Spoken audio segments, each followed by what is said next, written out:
श्री गणेशाय नमः। ओम उग्रवीरं महाविष्णुं चलन्तो सर्वतोमुखं नरसिंहं विष्णुं भद्रं मृत्युमित्य नमाम्यहम्। ओम कर्पूरगौरं करुणावतारं संसारसारं भुजगेन्द्रहारं सदा वसन्तं हृदयारविन्दे भवं भवानी सहितं नमामि। सर्वमंगलमांगल्ये शिवे सर्वाधिसाधिके शरण्ये त्र्यंबके गौरी नारायणी नमोस्तुते। हरि ओम तत्सत्। श्री गुरुदेव दत्त। अलख दाता निरंजन। तो आइए आप सभी भक्तों का मैं श्री विक्रमनाथ जी महाराज श्री शिव नरसिम्हा दाता दरबार ट्रस्ट की तरफ से आयोजित इन छोटे छोटे कथाओं में हार्दिक स्वागत करते हैं। इन छोटे छोटे नुस्खे, अमल, अहमियात, साधनाएं, सिद्धियां के बारे में जानते हैं। तो आज का टॉपिक है कि सवारी किसे कहते हैं, हाजिरी किसे कहते हैं, सवारी कैसे आती है, सवारी आने के क्या नियम होते हैं। तो सबसे पहले याद रखिए कि सवारी शब्द का अर्थ होता है कि आपके ऊपर किसी चीज का सवार होना। आपका जो शरीर है, बॉडी है, इस शरीर के अंदर किसी दिव्य शक्ति का या किसी अपवित्र चीज़ों का वास होना या सवार होना या आना, इसे सवारी कहा जाता है। आपने अक्सर सुना होगा कोई औरत रास्ते से गुजर रही है और घर आने के बाद अचानक बीमार पड़ जाती है, उसकी आवाज़ बदल जाते हैं, उसके ऊपर कोई सवार हो गया, कोई भूत प्रेत सवार हो गया।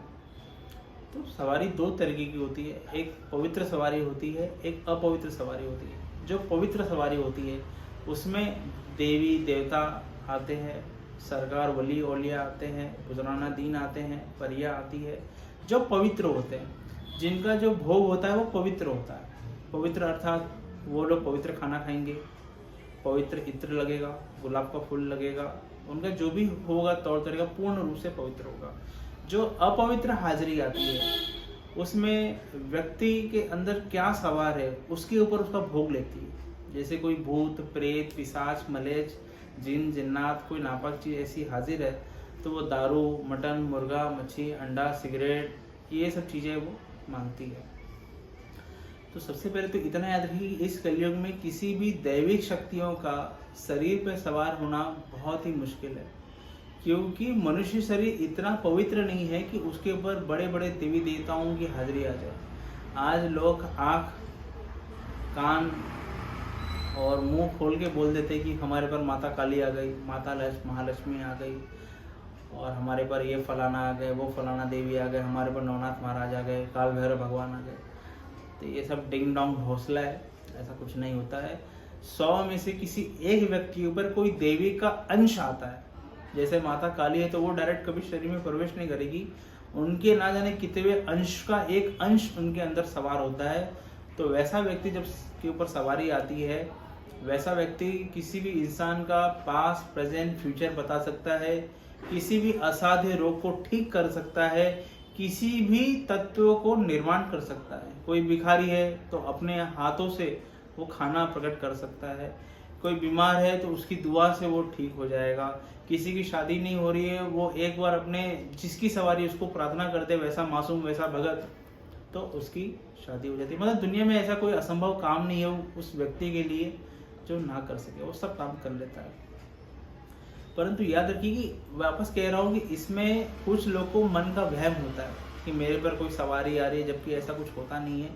ये एक लोग मल्टीपल ऑर्डर डिसेबिलिटी नाम की बीमारी है आधे लोगों की, जिसके अंदर सवारी होती है। वैसा व्यक्ति बहुत शांत होता है, उसके अंदर एक सब्र होता है। क्यों? क्योंकि वो दैवी शक्तियों से जुड़ा हुआ है। ऐसे व्यक्ति के अंदर भगवान के कुछ अंश प्रवेश कर जाते हैं। ऐसा व्यक्ति आंख बंद करने पे ध्यान लगा के अपने आराध्य से किसी के बारे में पूछ के किसी के बारे में बता सकता है।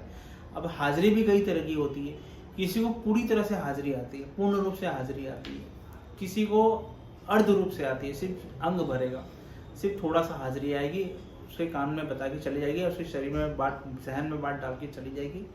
ऐसी भी हाजिरी होती है। और किसी को हाजिरी नहीं होती, किसी को सिर्फ सिद्धियाँ होती हैं, जिनके कान में सिर्फ आवाज़ आएंगी, जिनको आंखों में चीज़ दिखाई देगा, जिनके जबान पे अपने आप चीज़ें निकलने लगेगा। तो ये सब सिद्धियाँ होती है, सब सवारियाँ होती हैं। पर एक बार याद रखिए कि ये सवारी जब आदमी ग्रहण करता है तो उसके दुनिया भर के नियम है। सबसे पहला नियम तो ब्रह्मचर्य का होगा, ब्रह्मचर्य रहना पड़ेगा, पवित्र रहना पड़ेगा, मटन मुर्गा मच्छी दारू सिगरेट ये सब अव्यवस्थाओं से दूर रहना पड़ेगा। तब जाके ऐसा व्यक्ति भगवान के निकट जाता है। जिन लोगों के ऊपर भूत पिशाच या औगड़ बाबा लोग की जो तांत्रिक विधि से जो व्यायाम मार्गी बाबा लोग की हाजिरी आती है, ऐसे लोग भी से भी दूर रहना चाहिए। ठीक है। दूसरी बात, किसी किसी इंसान को आप देखेंगे कि वो हिंदू इंसान है, परंतु उसके ऊपर ऐसी कोई बुजुर्ग की हाजिरी आती है, वो पूर्ण रूप से कुरान की आयतों को पढ़ना चालू कर देता है, जबकि उसने कभी कुरान पढ़ा ही नहीं होता है। हमने ना जाने कितने मुस्लिम लोगों को, क्रिश्चियन लोगों को देखा जिसके ऊपर ऐसी कोई हाजिरी सवार होती है जो पूरा रामचरितमानस पढ़ देती है, जबकि वो उस बंदे मदरसा जाने वाला व्यक्ति सनातन धर्म के सारे वैदिक मंत्र पढ़ देता है। तो सवारी होती है, पर 100 में से किसी एक के ऊपर आती है। इसके आने के अमलात बहुत नेक है। जो व्यक्ति नेक होता है उसके ऊपर कोई चीज़ें आशिक हो जाती हैं, और जिसके ऊपर आशिक हो गई उसका सारा काम कर देती है।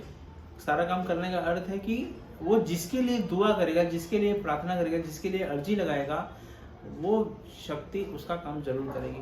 परंतु ऐसे व्यक्ति अक्सर परेशान रहते हैं, 100 लोग का भला करने के चक्कर में अपने घर में तकलीफ चालू हो जाती है। दूसरी बात, इतना याद रखिए कि सवारी मजाक नहीं है। लोग रोड पे चालू हो जाते हैं सवारी खेलना, मंदिरों में चालू हो जाते हैं, दरगाहों में चालू हो जाते हैं, कहीं भी कुछ भी करने लगते हैं, तो मालूम पड़ता है बाद में कि इस पे तो कोई भूत प्रेत था जो खेलने लगा। रोड चलते किसी को कोई माता सवार नहीं होती, रोड चलते कोई बुजुर्ग सवार नहीं हो जाते, उसके बहुत सारे विधि विधान है, बहुत सारे नियम है, ठीक है। तो वो जब भी सवारी लाना हो, योग्य गुरु को देखिए, मंत्र उसके पढ़िए, चौकी को बांध दीजिए, अपने आसन को पवित्र कीजिए, आसन को बांधिए, फिर सवारी को बुलाइए। उस आराध्य देव का जो भी मंत्र आपके पास हो उसको प्रार्थना रखिए, बुलाइए, वो ज़रूर आएंगे आपके बुलाने पे। आप उनका भोग दीजिए, वो आपके सारे कार्य करके चले जाएंगे। इतना याद रखिए कि कभी भी सवारी खुद नहीं आती है, या तो पूर्वजों से ट्रांसफ़र होगी, पिताजी दादाजी से, पिताजी से हमको, हमारे बाद किसी और को, या गुरु शिष्य को देता है। एक गुरु शिष्य परंपरा चलती है, गुरु ने शिष्य को दिया, शिष्य ने उसके शिष्य को दिया, उसके शिष्य ने उसके शिष्य को दिया। या कभी कभी ऐसा देखा जाता है कि कोई व्यक्ति बहुत दिल से साधना कर लेता है, सिद्धियां कर लेता है, बहुत ज़्यादा माता को प्रसन्न कर देता है, तो माता के सरकार का कुछ अंश उसके शरीर में प्रवेश कर दिए जाते हैं। तो ये सब तरीके से सवारी आगे बढ़ती है। सवारी आने वाला व्यक्ति को हमेशा याद रखिए कि ब्रह्मचर्य में रहना चाहिए। दूसरे की माँ, बहन, बेटियों को बहुत ही विनम्र भाव से चरणों में देखना चाहिए, क्योंकि इसमें शक्ति आ रही है तो वो सबका अच्छा कर रही है। पर आपसे कोई ऐसी गलती नहीं होना चाहिए, किसी के सामने गुस्ताखी नहीं होना चाहिए, वरना यही शक्तियाँ इंसान को बर्बाद कर देती है। इस बात का ख्याल रखिए। फिर एक बार याद रखिए, कुछ लोग कहते हैं कि हमारे ऊपर नरसिंह भगवान की हाजिरी आ गई, हमारे ऊपर दत्तात्रेय भगवान की हाजिरी आ गई, हमारे ऊपर हनुमान जी की हाजिरी आ गई, हमारे पर इमाम हुसैन आ गए, इमाम हसन आ गए। तो ये सब ढोंग ढोसला है, ऐसा कुछ नहीं हो सकता, ठीक है। शक्तियाँ आती है, उसके कुछ अंश आते हैं, वो अंश आती है, काम आगे बढ़ता है। चलिए, जय माता दी, जय लक्ष्मी नरसिम्हा, जय श्री महाकाल।